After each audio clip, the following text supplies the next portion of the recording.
Sage, we're in San Francisco. Yes, we are. You're homeless. I am. Tell me about it. I became homeless when I was 20. I had a girlfriend at the time, and I stayed in my car in San Ramon for the first 2 months until I came here.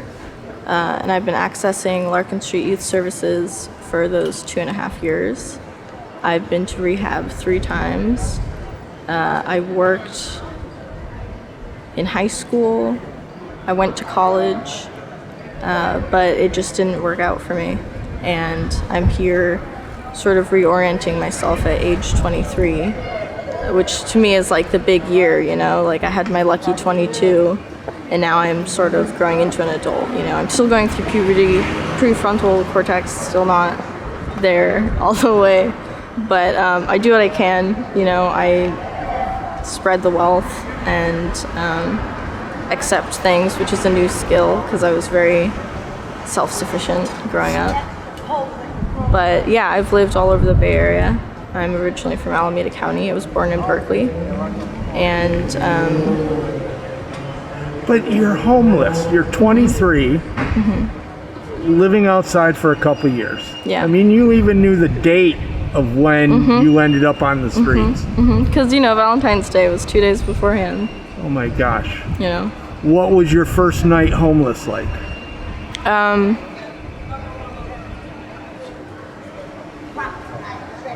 It was raw.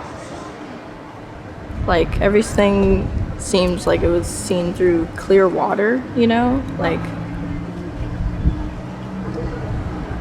I was talking to real people and being offered drugs that I had only heard about in, like, rap before. Like, I didn't know what Fetty Wap was, but I'd heard that in music. And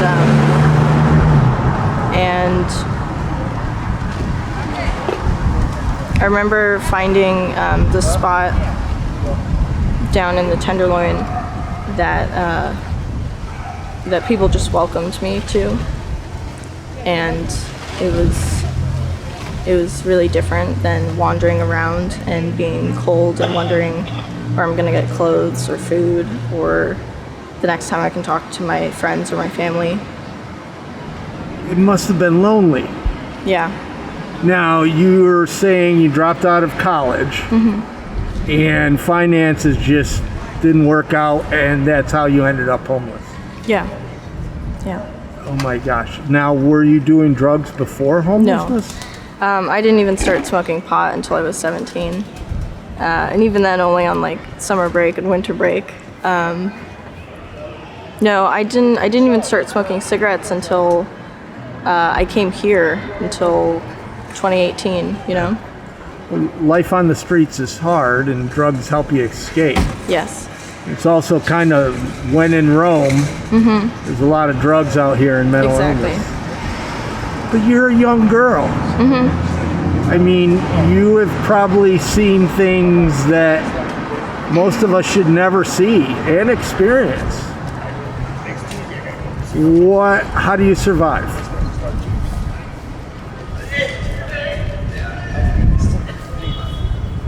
That's a really good question.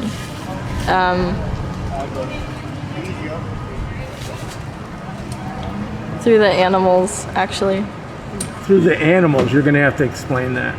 Well, today a butterfly came by our tent and fluttered right in front of me. And everywhere I have to walk, there are pigeons flying overhead and seagulls keeping an eye out for you.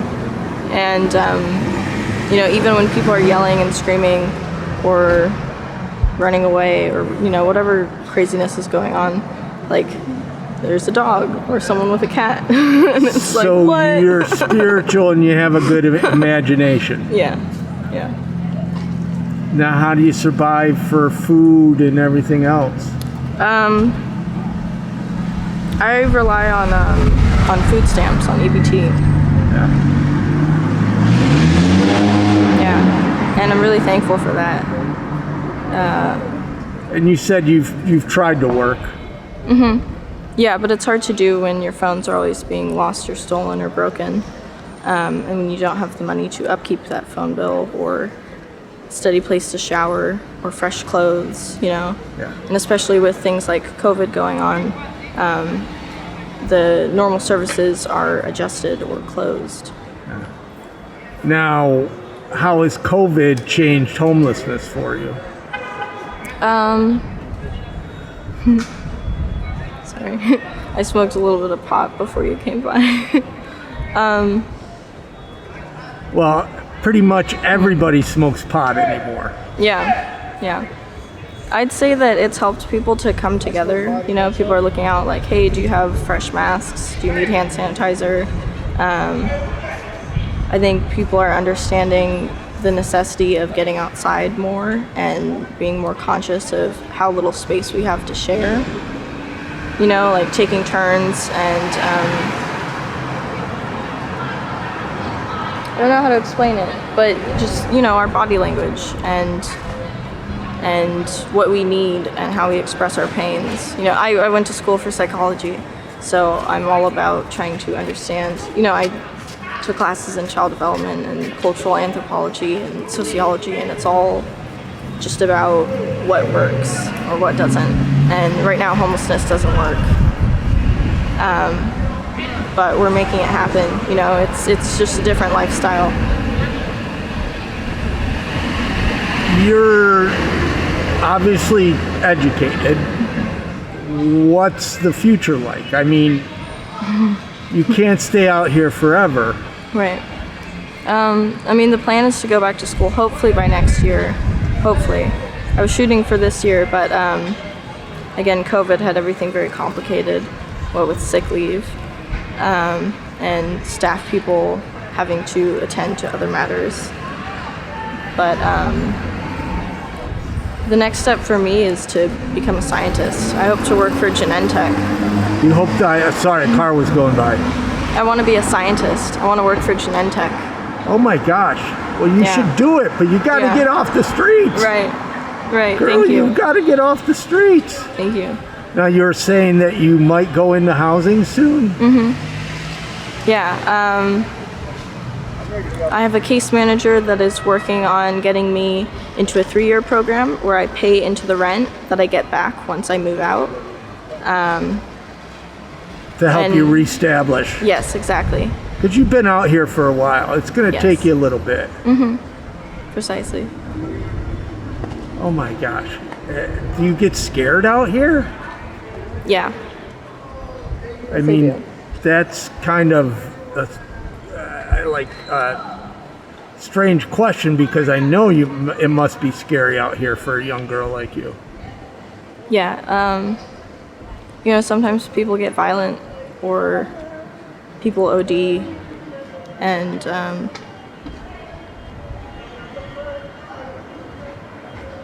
sometimes people laugh too, or say nice things about your outfit. Well, when I walked by, I didn't think you were homeless. I thought you were a social worker. Thank you. I've gotten that a few times. I totally thought you were a social worker. Oh my gosh. Thank you. What would you want housed people to know about homelessness that they don't know? The fact that people waste money in so many different ways, and yet we all love a sale. And if you could be more conscious about I could get 2 packs of Q-tips for a cheaper price, or maybe I have an extra $5 to spare. Give it back to the community, because that's like giving to your grandchildren or to your cousins, or to your godchild. We share with each other, and it's we use our wipes on our hands so that we can eat, and on our animals so that they can be clean. When you don't have the money for a pet groomer, it's just all these little things where I think a lot of people take the homeless for granted and forget that these are your friends. That's your buddy who fought in the war, or your friend who has diabetes and is on disability, or who's just too old and couldn't pay for their apartment. Well, that's what you're seeing more, or I'm seeing more younger adults like you and more older adults like me. Right. And it's growing. Yeah. Yeah, it is. Anything else you'd like to say? It's not that bad. It's not that bad? It's not that bad. In what way?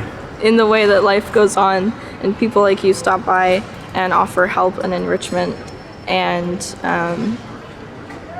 we get by, you know? And if we don't, the whole economy will collapse and everyone else who's doing well will join us, so we'll all be in the same boat. Right.